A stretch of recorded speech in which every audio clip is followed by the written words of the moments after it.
Time it was a model which had a lot of airtime on it. Still misplaced it.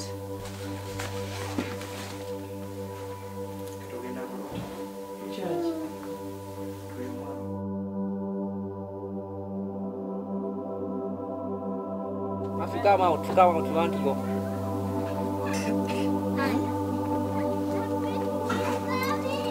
I'll go with this kid.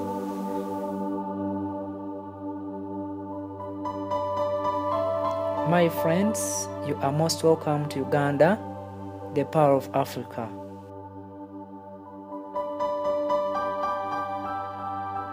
It is easy to get caught up in cacophony of sounds, colors, and smells as you drive from the airport to Kampala, so that you don't spot that just a few meters behind the main road, there are so many women struggling to keep their children safe, to keep them healthy, mostly just to keep them alive. But together, we can help them, we can change Uganda. My name is Bogere, born and grown from deep in the village. I had the greatest of luck to be sponsored by a family from the UK, who paid for my training to become a doctor. I started Loy Clinic Uganda in September 2008. From a humble beginning, sleeping on a sofa at a friend's house with the help of volunteers, we struggled to slowly build, always charging those patients who can afford it, but not those who cannot afford a treatment. Around 500 orphans and around 200 widows, and around 80 homes which we have been looking after. As far as our medical clinic project is concerned at the moment, we are trying to reach out to around 500,000 people who need the help, or who need our help. Women have got a lot of problems. They have so many children to raise. Their husbands left them. They have these responsibilities. Some of the husbands are drunkards. They come back in the night. Then they start disturbing, beating them around. Domestic violence is very common in Uganda. Women face so many challenges in Uganda. Men can have many wives and too many children that they cannot support. When they reach their teenage years, girls turn to older men who promise to pay their school fees in return for sex. This promise is rarely kept. Instead, a girl becomes pregnant, drops out of school, and faces the same fate as her mother, uneducated with too many children, and a husband that cannot support them. If she's lucky, then her husband won't abuse her or infect her with HIV. I find that in most cases women, they have children, these children they can work, maybe after school, they can take them to the garden, they work. So if we can equip them with some knowledge and skills, and some little support at the beginning, maybe in the future they can establish. Because I think out there in Europe, in America, girls, out there, it doesn't matter whether one has a girl child or a boy, every child matters, and they're all well catered for, and they're all empowered. It's a girl who decides, oh, I'm going to marry, so I'm going to marry, so I'm not going to marry, so I'm not going to marry, so. But here, young children are getting married out of circumstances, you know, not because of choice. You can be a doctor, you're here, okay? Nobody knows everything. Nobody knows that this girl is going to be a doctor in 20 years to come. So you have to read, especially girls. You live in Girls. Abawala. Abawala, we have a lot of challenges. These words, females, they have spoiled many girls and even boys. and boys, both sexes, but girls mostly, because when the girl is in P6, you can get pregnant. And that one is off. Come as a group out. So they are suffered. These girls. I don't want to see these young children, these young girls being abused by these grandfathers of theirs because they want to attain education. So like to even encourage them, You write a letter to a child and tell them, excuse me, read these books very hard because that's your future. Your future is not in these men. If it is a full-grown girl, a full-grown girl, this full-grown girl was sometimes reported, but daddy told me to go and look for the man. He has no money for me. Because she has some breasts, which is not good. There are some school dropouts. Most of them drop out because of fees. Others you may find that they got pregnant, most especially the girls. Boys can also impregnate others. To me, I don't have any problem. You have your parents, you stay with them. Yes. They give you school fees, everything. Yeah. So any problem you face like over, okay, you boys, thank you for being with me. Thank you. Shall bonga. Kona komwana kabonga kaliwa kale tujja kuddamu soke mutwe space yagala kwogera mu ne bawala bano byabawala byokka muwulira birangambise bulungi nze ndanoonya koosi malega gya mu koosi eriyo obuzibu bwona obundi 14 abasaada basanga otya nze mbaali bitambula mbaali tambula banemereza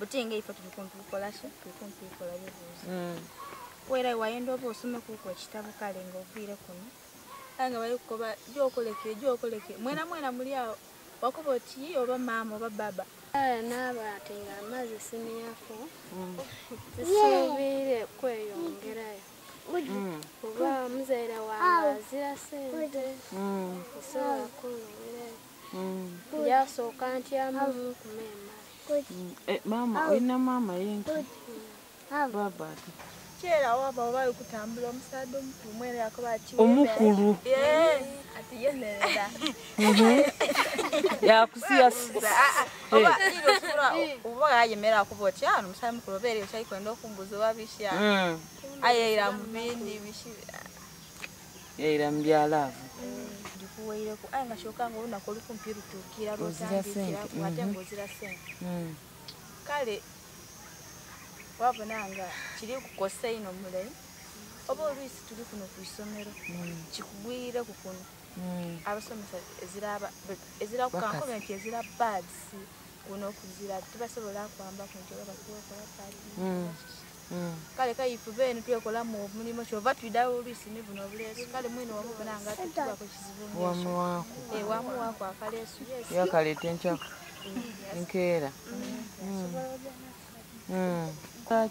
kifo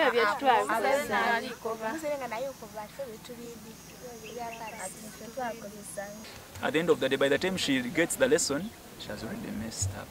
So if the resource center have you ever told you a story where a student from Boston here came with the father and they were requesting me to carry out an abortion on the kid? I'm not Have aware you ever of told that. that case? I've never told you. Oh my God. I faced it rough. It is the father carrying the girl. The father carried the girl, said, you know what? This girl is pregnant. This girl is pregnant. I've been called by the school administration to take away my kid. But they have given an option. Yeah, I remember that case. I remember that story. We chased away the girl. Also came and met me. The administrators came and met me and was the thing. Girl. I had it hot. I was like, what? You must abort if the girl must continue. That's the condition which the school had put. No, they didn't say that you must abort, but the school was like, your kid is pregnant, find a way of handling you. You can only have her in school if she's not pregnant. Now, indirectly, you're telling a parent, you either wait for the girl to produce and she comes back, or she, and she was a candidate who was about to do exams. So the man sat, the man tried to convince me. I said, you know, I cannot enter into this venture because has it is 1,000 not problems. legally allowed here. Said no. I said no, and rather go to me for problems. Why did you allow your girls to be pregnant? You find a school can hardly afford books to each and every individual to satisfy everyone's interest. You find like at O level, one is doing like 10 subjects. So that means one needs around 2 reference books per subject. Now, no parent can afford the fees at the same time buy a student around 20 copies. That is practically impossible. And even the libraries we talk of in schools can only secure a few relevant copies which can only benefit teachers and maybe a few students. So others live life of purely depending on notes given in class. But in a situation where we have a relevant, rather a resource center in a nearby area, then it becomes a very, very important thing. Idea, if like such a book is so important and they are not stocked here in plenty, meaning people share. Of course. Find that there is struggle for them. With the books you can never satisfy everyone. You find at a certain point you have only one copy needed by over 20 students at a certain point.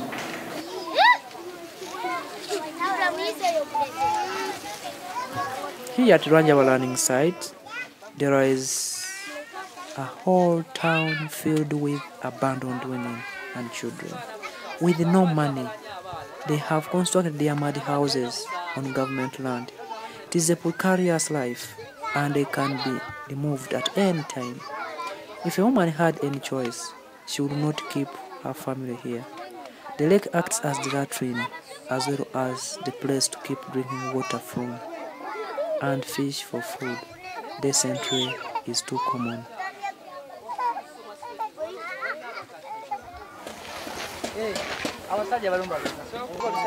So many of the health problems can be prevented with only doing sensitization. On these visits, I'm giving female condoms, as many of the women have been forced into prostitution, and the men won't wear protection. This is their best chance at fighting off STDs. There are some grandmothers here who were too late for after their daughters have died. These old ladies took on their burden.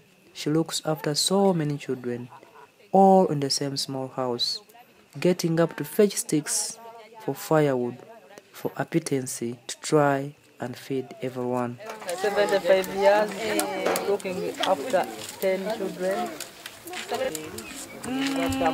They were displaced from their land. They are homeless. Very terrible. Royal Clinic is the nearest health clinic, but at 10 kilometers even we are too far.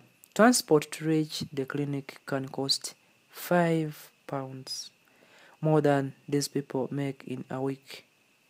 Of course, they do everything to save their children, but when their children have severe malaria or dysentery and they cannot reach us, then they will die.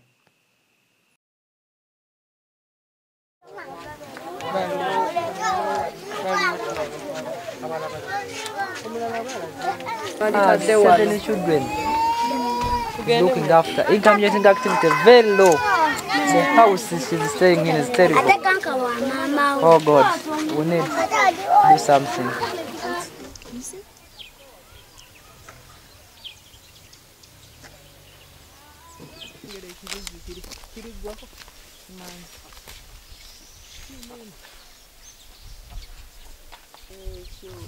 Bapima kilo.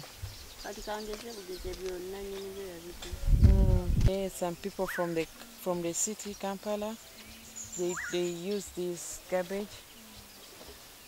They use this garbage out, so they come and then buy the garbage from this kind of people, like this old woman. She's saying that a kilo of the waste costs 1,000.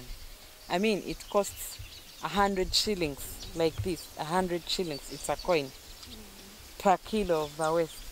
So depending on the number of kilos you have, on the amount of the luggage you've got, that is how you earn. If a day you've collected like 20 kilos, that would be 2,000. The father is sick, So the father is sick, she has come here to sort out of the waste. She gets something to sell to other people, like the plastic bottles. So if she gets 2,000, that's when she'll be able to get some drugs to take for the father at home. This is an indicator that there is something bad happening at home. Yes. Kale nyabo. Vera.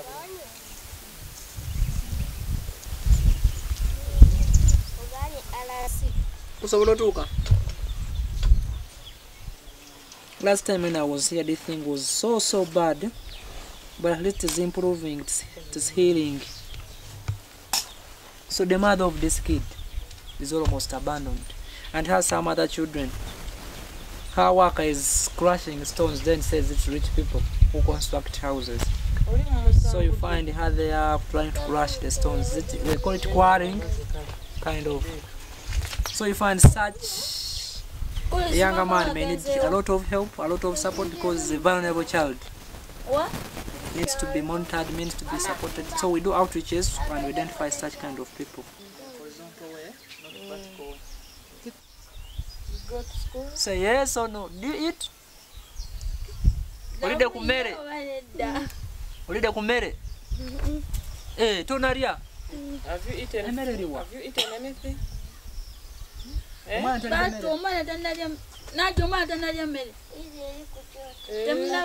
Since morning, this sick child has not eaten food. Through my interrogation in local language. This is unbelievable. If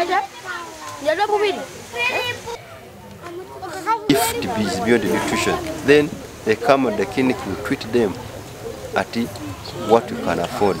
And that's why we're pushing to see that at least at one particular time, somebody should come and get a holistic treatment free of charge. And we always enjoy coming around, check them, and we provide them what we can. Briefly that you can see the hygiene, you can see the place how it looks like, and we enjoy working with them actually. Yeah. So some of them have been taken on by some organization, like teaching them. We have always come here to provide the deworming tablets. We have come here to provide some treatment for infection, what we can afford, and what we can, we push them to refer them to different places where they can get treatment with subsidized price. For example, if they come at our place, they can come on subsidized price. But we find that some can't afford it totally, and even can't afford even transport to go to the nearest government facility. And even if they go to the government facility, you find that they again refer them back, come and buy those drugs which have been prescribed from those government facilities we have nearby.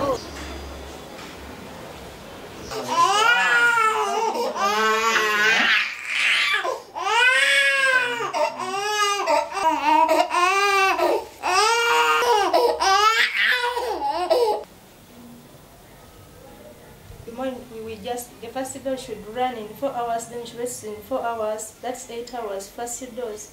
So she might be going that evening tomorrow. At least if she's asleep when she's on drip, but she can't disturb the mother.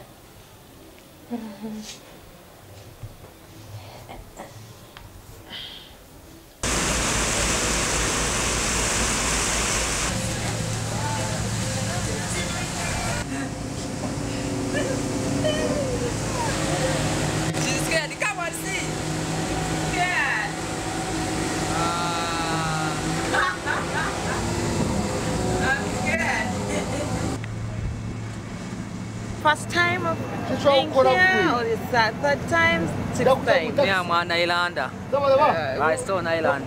When did I you work first on go? islands.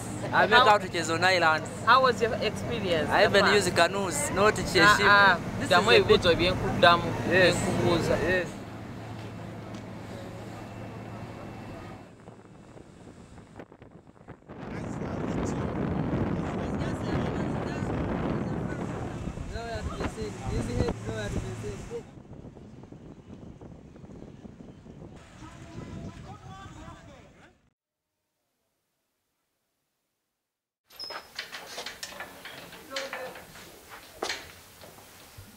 Yeah, now we just have to refer.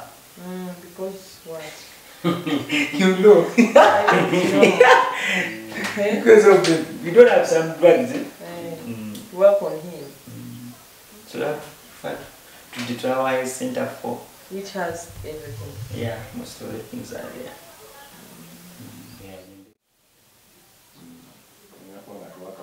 Their delivery room is this one inside, but it's closed. This is the maternity ward.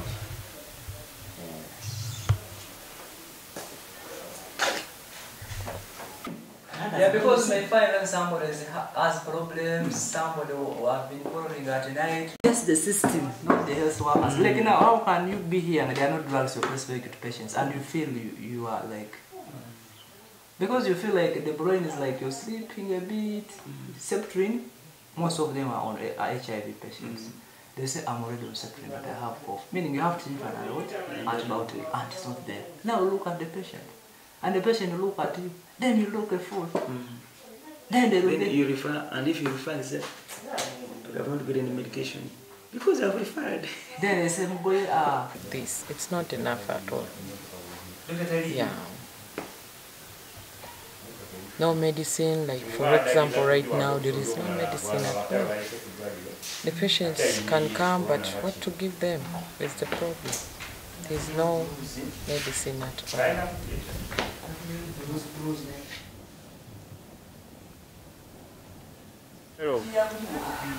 People have to sleep on those, you have to share those buildings. 2 per room, 1 small room. Complications we have, so PPH,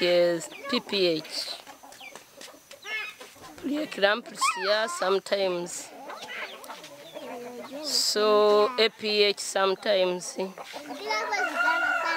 obstructed labors sometimes, so, and fetal distresses. We don't have oxygen cylinders. We don't have, anyway, we have something to resuscitate the babies, but tables, resuscitation tables are not here in our LSS center. We are close to the community. We are the people who have passed on the problems with the refer them to other centers. So.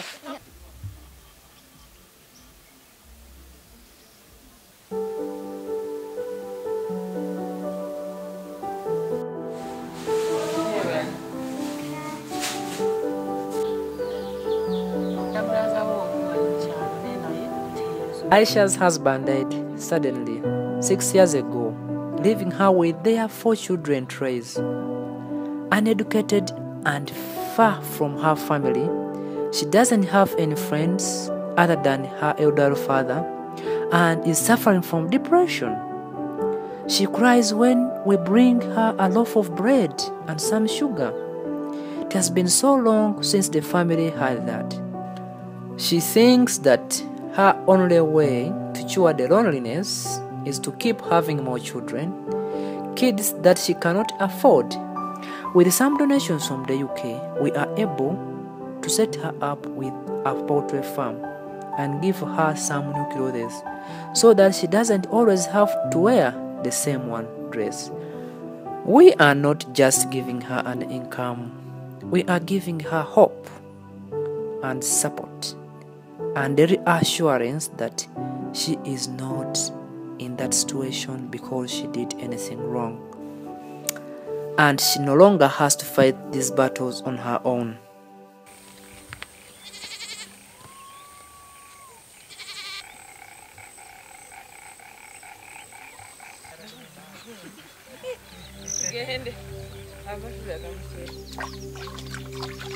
I was born deep in the village of Kamuli district to a polygamous family where we could not access basic needs. My father had 2 families and could not support my mother as she struggled to raise the 8 of us. In total, my father has 20 children, yet he was just struggling farmer.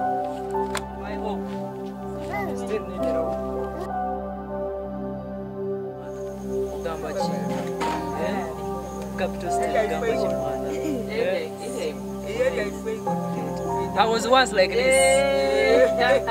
Here. My life was not different from these people at this age. It's very fun and interesting.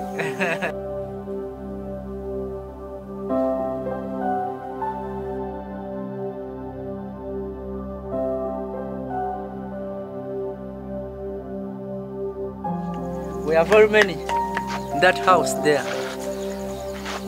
My dad was not there because he has another home. There are 2 homes. And the house was small. So we are like me, my mother, and the rest of my brothers and sisters. So this way I was born.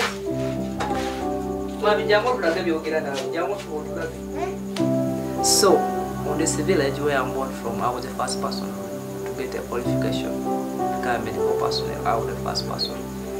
And people over there think life is easy for me because I'm a medical personnel.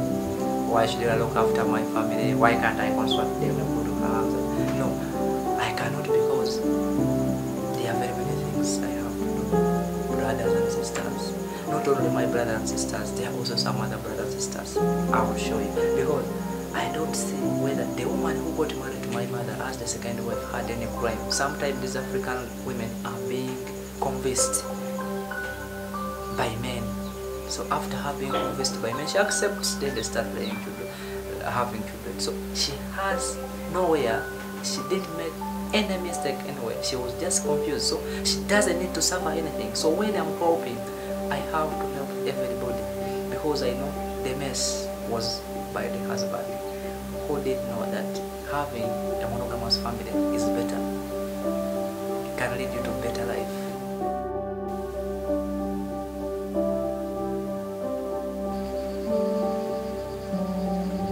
Shocked! My mother, right now, 30 years, tells me I was born at home. Me, I thought I was born in the health center. At this corner, this corridor, this is where the labor. No, Mary is the only traditional birth attendant in the whole place, this place. So, some of us were born, were delivered in the hands of health workers, others were delivered at home. Unfortunately, I may be the only one who was born at home, isn't it?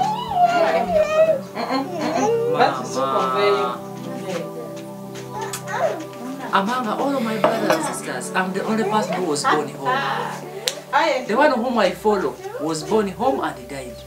I just survived. I went barefooted to school, sitting in these dusty classrooms. I loved learning, quickly becoming the teacher's pet. I never doubted that from these lowly beginnings, I could reach higher.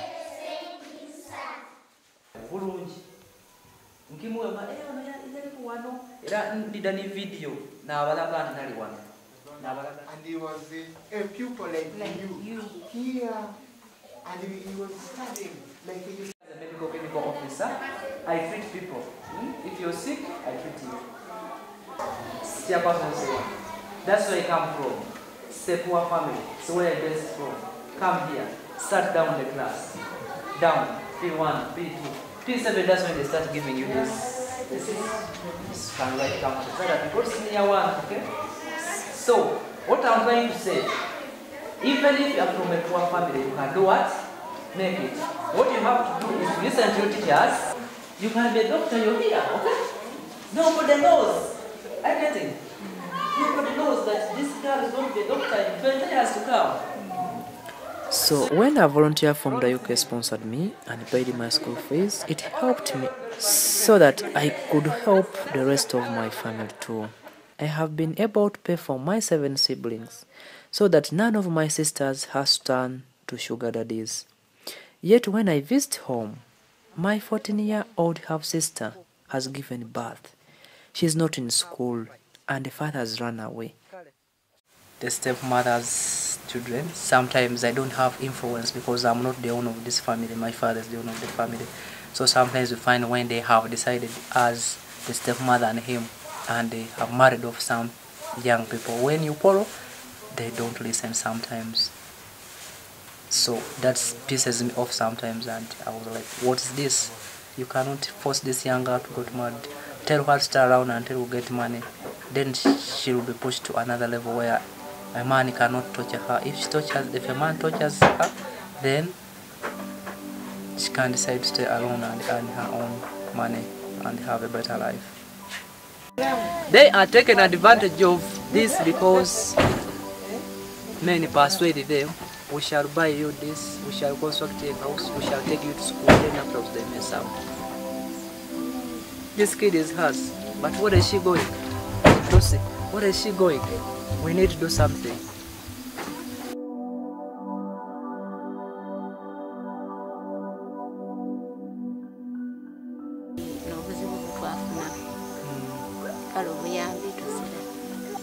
She's abandoned completely. Completely abandoned.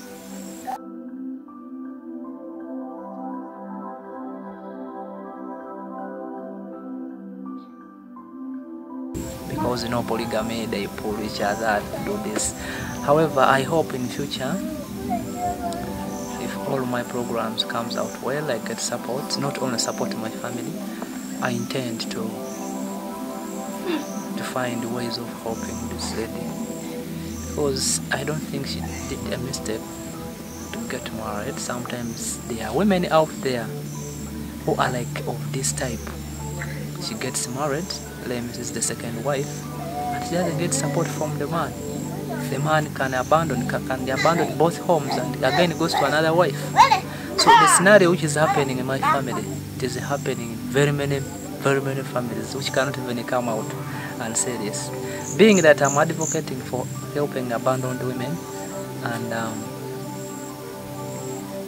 widows, I think I should continue the struggle, because the problem comes right from home.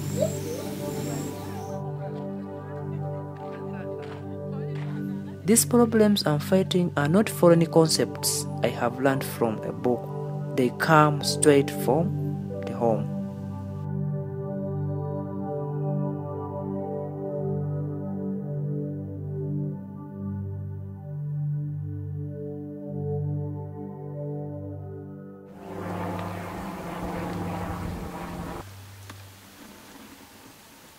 Do grading.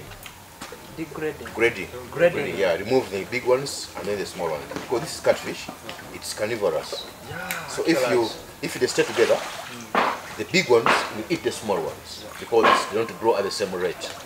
You get it? That's highly nutritious feed. A kilo of this goes for 2,600. 1 kilo. Yeah.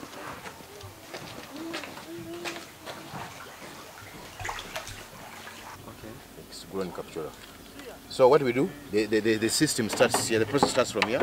It's put on a tray. The seeds are spread on a tray, like this. Yeah, each tray takes 1.5 kilogram.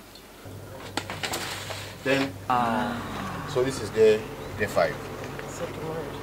So tomorrow to be day 6 and ready to give to the animals. Now it's the costs are far cheaper feeding your animal on this than brands. The other maize brand. It's 3 years. The good thing with the Canberra, you can see it's big, yeah, but he's just full of muscles. He's entirely beef. There's no fat. So, what we shall do when you start, we shall give you the pests. These bananas were planted during the drought, but you can see how good they look and how green. This piece has 100 pieces. 100 pieces, which is on 1/8 of an acre. 100 pieces can feed 2 families. Because this is too big for a family. It's too big for a family. A family may have it for domestic and also commercial. But if it's just domestic, then this can feed 2 families throughout the year. You can do a lot of things on 1 acre. Yeah, a lot of things. An acre is too big. An acre is too big a piece of land. Because the banana plantain, the 2 greenhouses, the pig alley, and the fish which we're going to put there, that is around 75 decimals. Less than an acre. I visited a very magnificent farm somewhere called Bogere. And I discovered I saw things I've never seen in my life. I've seen a very big pumpkin, the yellow one, the orange one, things I've never seen in my life. And whoever cared to listen, I told everyone, whoever cared to listen, that I've seen extraordinary things today. I saw this folder that they plant the grass that grows in 6 days, and people wouldn't believe me. I told my sister that there's some grass I've seen that grows in 6 days. She said, He said you bring a stick again. But I'd never seen grass that grows in 6 days. In 6 days? 6 days, yeah, it was so extraordinary, and I told whoever cared to listen, but they didn't believe it. The fish ponds, and the pigs, they're really so big. I couldn't believe because I've never seen them around. So after seeing that, what are you telling people to do? After seeing the farm, what's the way forward? Don't you think Africa, we can change the lives of Africa by making Africans indulging in agriculture? In actual sense, what I've seen today is life-changing in terms of agriculture. In terms of financial, the economy can change, because agriculture can really twist an economy, as you know that. If people can embrace agriculture as I've seen today, it's really inspiring. People have to embrace it, and the economy can change. Lives in Africa can change, because if you can rear just 2 piglets, and then when they grow, you can get at least 10 in the first batch, and then the second batch, they multiply. You can kick poverty out of Africa. He's trying to use 1 acre to earn a living. That man is not only making a living, he's making a fortune out of that money. Meaning, if the farmers right here in Uganda, all the people, the abandoned women, all the people who need our help, if they had the idea that they need a breed that would multiply and help them expand their income, then they'll reap out of it positively. We are going to make a change in Africa. We are going to use our own resources to change everything in Africa, particularly Uganda.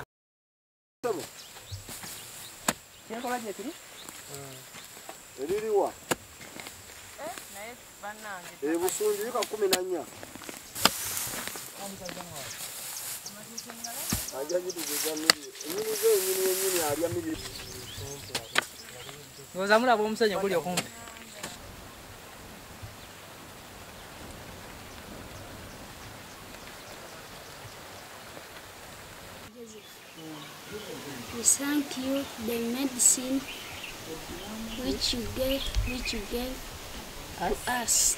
But still, we could be helping more people. With an ambulance, we could reach people in the rural areas so that the kids don't have to die of malaria, so easily treatable when it has been diagnosed.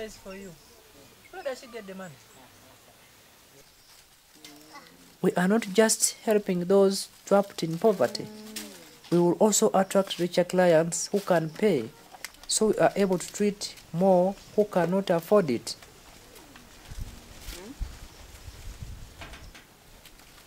So when you try It is not enough just to offer free treatment. We must also fight this systemic abuse of women by the male-led society here. We can teach them skills so that they can make their own money, give them piglets to rear and sell. In 10 years' time, I hope the clinic feels like a family filled with happy sisters and mothers that we have been able to give medicine to keep them alive, where we can give the women income-generating skills so that they can keep their daughters in school and offer a safe place for them to do their homework. Then, dear friends, when you visit this beautiful, fertile country on your way to the Nile, to the gorillas and the adventures that awaits you here, you can stop by and see how we have changed those lives, so that behind the main road no longer is there grinding poverty, but color and smiles and life again. I know where I'm from and I know where I'm living, and I know together with people around me we shall transform not only my family but millions and millions of families in Uganda.